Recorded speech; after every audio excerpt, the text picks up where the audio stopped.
Ever imagined a world without GPS or internet or even satellite TV? It's kind of like a digital detox, but like gone way wrong. But this is the potential reality if something called Kessler Syndrome, takes hold. And trust me, it's not a pretty picture. We've got a whole stack of reports here from CNN, Daily Galaxy, Aerospace America. We'll even take a peek at Wikipedia and ES research. They all point to a pretty concerning future for space. It's certainly a topic that keeps space agencies up at night. Right. Yeah. We're talking about the very real threat of, a runaway chain reaction of space debris collisions, potentially making Earth's orbit unusable for us. And here's the thing that really struck me. We rely on satellites for almost everything these days, right? But most of us don't even think about the potential for disaster up there. Yahoo News even reported that space traffic controllers are issuing over 1,000 collision warnings daily. It's like playing a high-stakes game of orbital dodgeball every single day. 1,000 near misses a day. That's a sobering statistic. It really highlights the sheer volume of stuff we put into space since the dawn of the space age. Right. And it all started with a simple question posed by NASA scientist Donald Kessler back in 1978. What happens when the density of space debris in low Earth orbit, or LOIO, where most of our satellites operate, gets so high that collisions become inevitable? He called it Kessler Syndrome.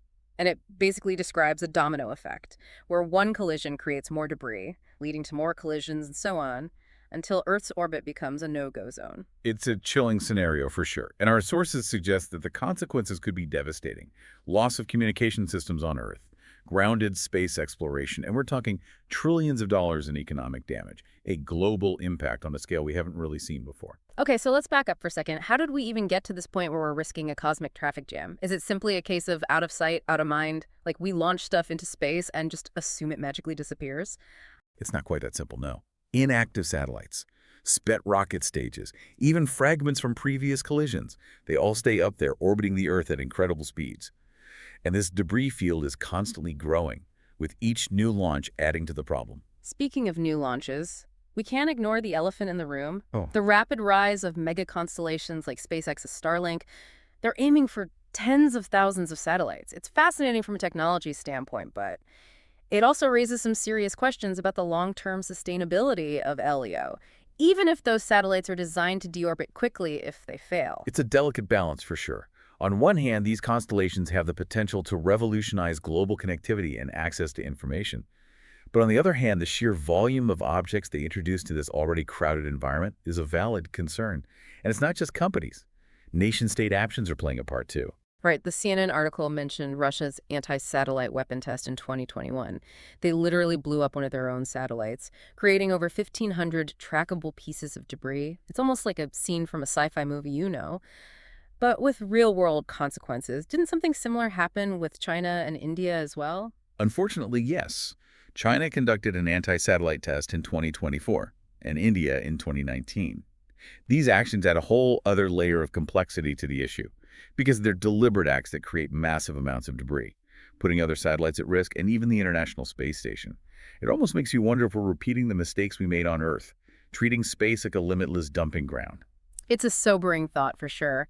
But beyond these larger trackable pieces, it's the millions of smaller untracked particles that really worry me. The Daily Galaxy article described them as a silent but deadly threat. It's like a cosmic minefield up there, and we're just blindly navigating through it. The comparison is apt.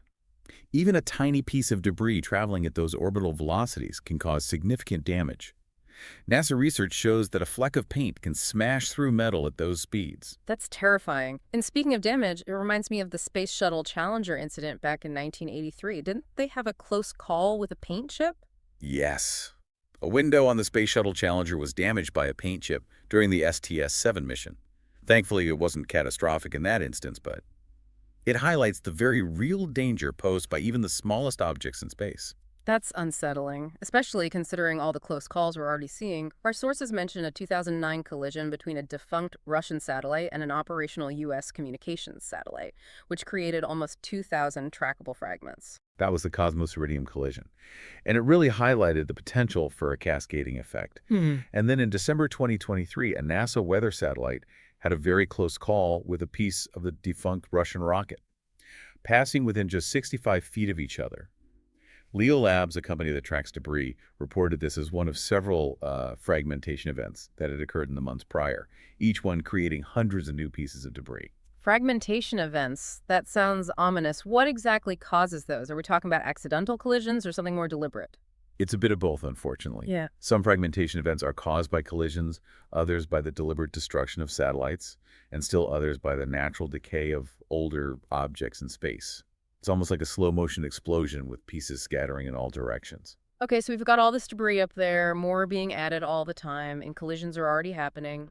Where do we go from here? Have we already crossed the point of no return? Is Kessler Syndrome inevitable? Well, that's the million-dollar question, isn't it?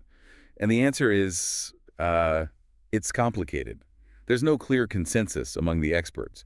Some believe we may already be in the early stages of Kessler syndrome, citing the increasing frequency of collisions and the exponential growth of debris.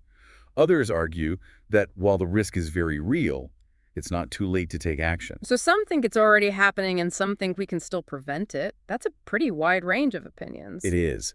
But what's fascinating is that even those who are more optimistic about our ability to mitigate the threat still emphasize the urgency of the situation. So regardless of whether the tipping point is tomorrow or decades away, we need to act now. It's a race against time to prevent a cosmic catastrophe, which sounds a bit dramatic, but based on what we've learned so far, it's not an exaggeration. Exactly. And that brings us to the next part of our discussion.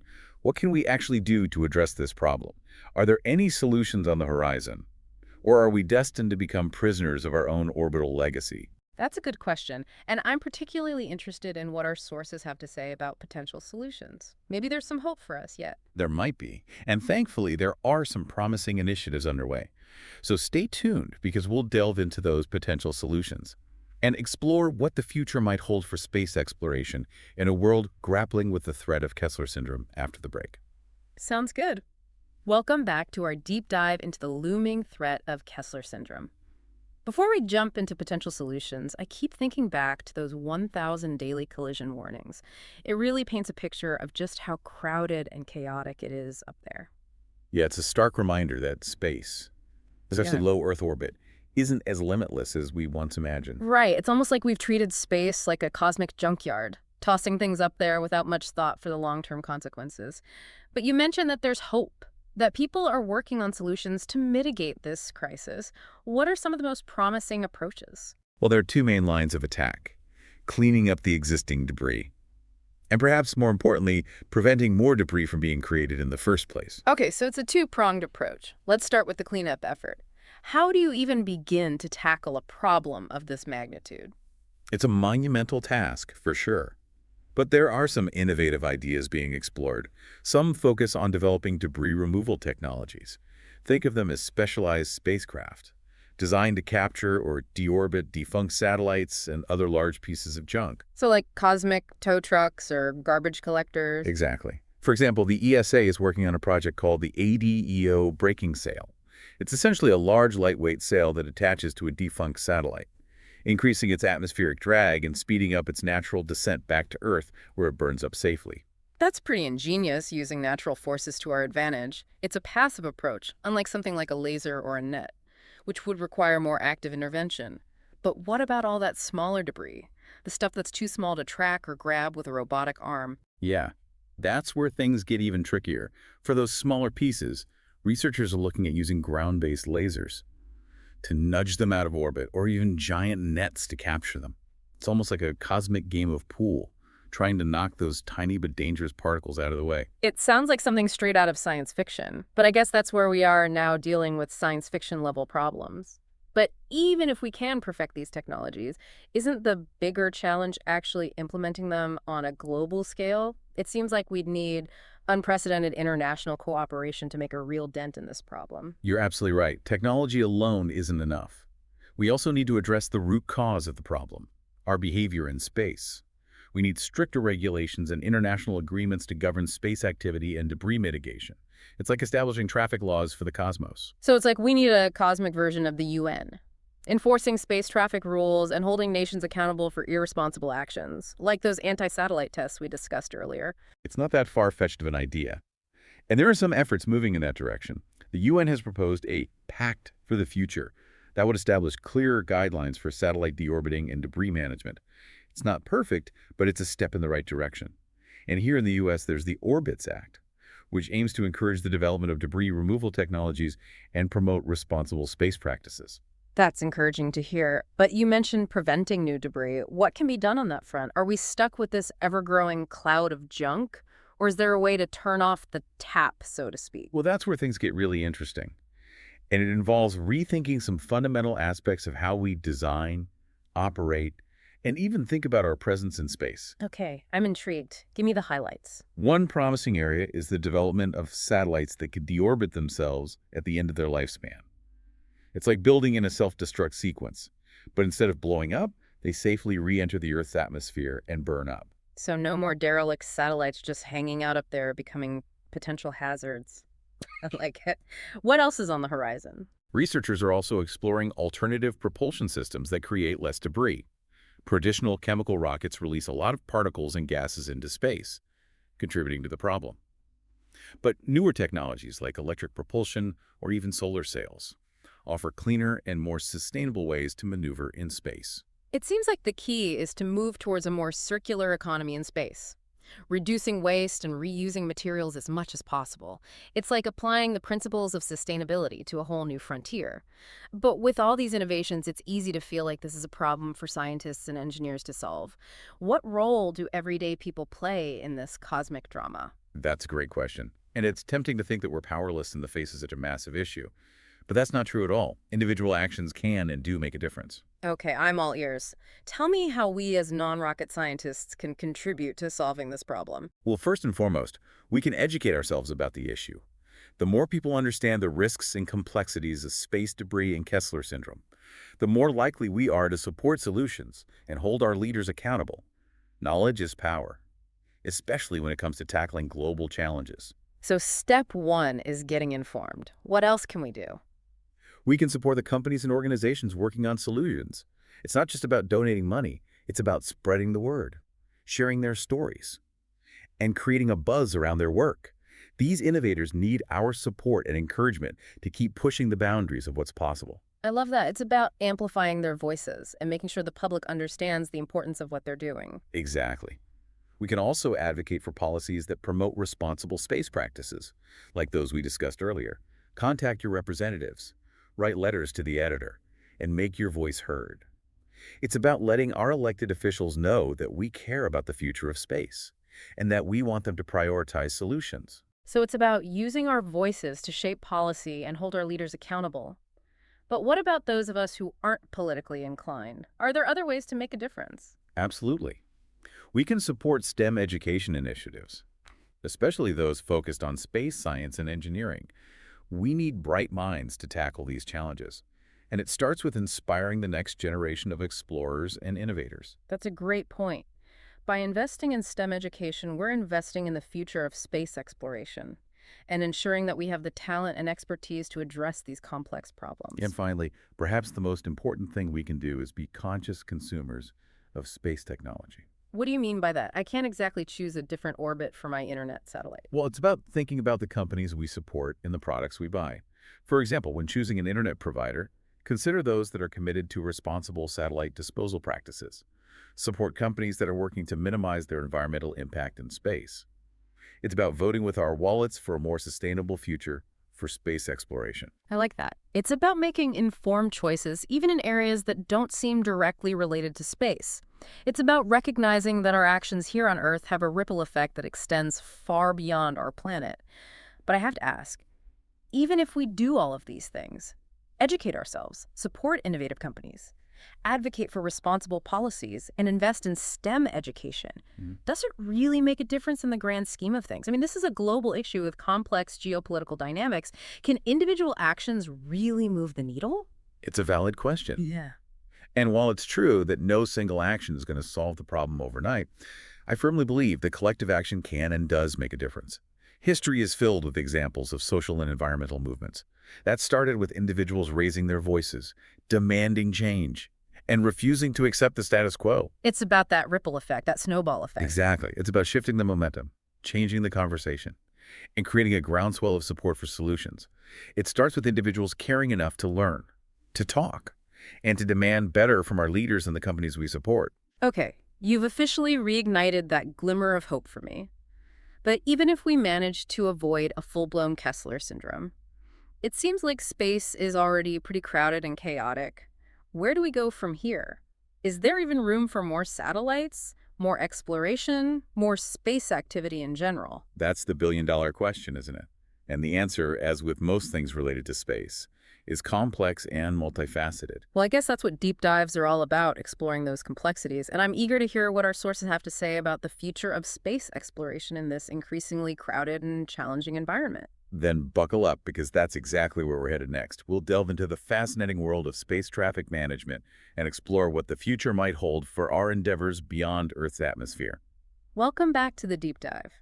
As we've been discussing Kessler Syndrome and the growing problem of space debris, I can't help but think about that iconic scene in Gravity, where Sandra Bullock is dodging space junk like it's a cosmic obstacle course. It really drives home the point that even tiny objects can become serious hazards up there. Yeah, it's a powerful visual. And while Hollywood might take some liberties, the underlying threat is very real. As we venture further into space, managing traffic in this increasingly congested environment is going to become a crucial challenge. Right, and you mentioned before that we need to think about space traffic management, essentially creating rules of the road for the cosmos. But how do you even begin to manage something as vast and complex as Earth's orbit? Are we talking about literal traffic lights and speed limits for satellites? Not quite, but the concept is similar. Space traffic management involves a combination of ground-based sensors, data analysis, Yeah. and communication systems to track objects in orbit, predict their trajectories, and coordinate maneuvers to avoid collisions. So, like air traffic control, but for space, it sounds incredibly complicated considering we're not just dealing with active satellites, but also all that debris we talked about. Yeah. Defunct satellites, rocket parts, and even tiny fragments from previous collisions. It's a monumental task, and it's getting more challenging every day. As the number of objects in orbit continues to increase, imagine trying to track thousands of cars all moving at different speeds and directions in the three-dimensional highway system with no stop signs or traffic lights. Okay, that analogy makes my head spin. So, how do they even begin to make sense of all that data? Well, it involves sophisticated algorithms, powerful computers, and a whole lot of collaboration between different space agencies and private companies. It's a global effort that requires sharing data and coordinating actions to ensure the safety of everyone operating in space. It sounds like a delicate balancing act, especially as the space industry continues to grow at such a rapid pace. Our sources mention mega constellations like Starlink with their tens of thousands of satellites. How does that impact space traffic management? Mega constellations present a unique challenge because they significantly increase the density of objects in specific orbital regions. It's like suddenly adding thousands of cars to a busy highway during rush hour. So it's not just about avoiding collisions, but also managing congestion and ensuring that everyone has access to the orbital highways, so to speak. It makes those 1,000 daily collision warnings we talked about earlier seem even more concerning, doesn't it? It certainly does. And it highlights the urgency of developing more robust and adaptable space traffic management systems. We need to be able to anticipate and mitigate potential problems before they turn into catastrophic events. But isn't all this focus on mitigating risk and preventing collisions putting a damper on our ambitions for space exploration? Are we reaching a point where we have to choose between safety and progress? That's a question that's being fiercely debated within the space community. Some experts believe that technological advancements will allow us to continue expanding our presence in space without making the debris problem significantly worse. They point to things like improved propulsion systems, miniaturization of satellites, and even the possibility of in-space manufacturing. So doing more with less and in a more sustainable way, that makes sense. Yeah. But not everyone is convinced, right? Right. There are others who are more cautious, arguing that we need to fundamentally rethink our approach to space exploration. They worry that continuing to launch massive numbers of satellites, even with improved debris mitigation measures, is ultimately unsustainable in the long run. So instead of just trying to clean up the mess, we need to rethink how we create it in the first place. It's like recognizing that we can't keep building more and bigger highways without considering the impact on the environment and the surrounding communities. Exactly. And some of the proposed solutions are really fascinating. For example, there's growing interest in robotic exploration, sending sophisticated probes and rovers to other planets and moons instead of humans. That's a compelling argument, especially considering the risks and costs associated with human spaceflight. And it aligns with what we've been talking about earlier, minimizing our footprint in space. Right. And there's also a lot of excitement around the idea of developing infrastructure in space, things like space stations, fuel depots, and even manufacturing facilities. That can support a more sustainable and long-term human presence beyond Earth. So shifting from a frontier mentality to a more colonization-based approach, establishing a permanent presence instead of just making quick visits, it's like building a city in space with all the complexities and considerations that come with it. That's a great way to put it. It's a vision of the future where space is not just a destination for exploration, but a place where we live, work, and even conduct business. It's mind-blowing to think about the potential, but it also raises a lot of questions. Who governs these activities? Who owns the resources in space? And how do we ensure equitable access and responsible stewardship of this shared frontier? You've hit on some of the biggest challenges facing the future of space exploration. The legal and ethical frameworks for governing activities in space are still in their early stages, and there's a lot of debate about how to establish clear rules and guidelines that work for everyone. It sounds like we're at a crossroads, a pivotal moment in our relationship with space. The choices we make now will have ripple effects for generations to come. It's a lot of responsibility. It is, but it's also an incredible opportunity. Despite the challenges, the human desire to explore and discover is deeply ingrained in our nature. And as we continue to push the boundaries of what's possible, we'll undoubtedly encounter new obstacles and new opportunities. Well, this has been an incredible journey, hasn't it? We've explored the alarming threat of Kessler Syndrome, delved into the complexities of space traffic management, and contemplated the future of space exploration in this increasingly crowded and challenging environment. It's a lot to process, but it's also incredibly inspiring to see the ingenuity and determination of those working to ensure a sustainable future for our endeavors beyond Earth. I couldn't agree more. And while there are no easy answers, the fact that we're having these conversations and grappling with these challenges gives me hope. It shows that we're starting to recognize the interconnectedness of our actions, both here on Earth and in the vast expanse of space. And listener, we hope that this deep dive has equipped you with the knowledge and the inspiration to be part of this crucial conversation. Remember, even small actions can make a difference. Talk about this issue with your friends and family. Support organizations working on solutions. And advocate for responsible space policy. The future of space exploration depends on all of us working together. Thanks for joining us.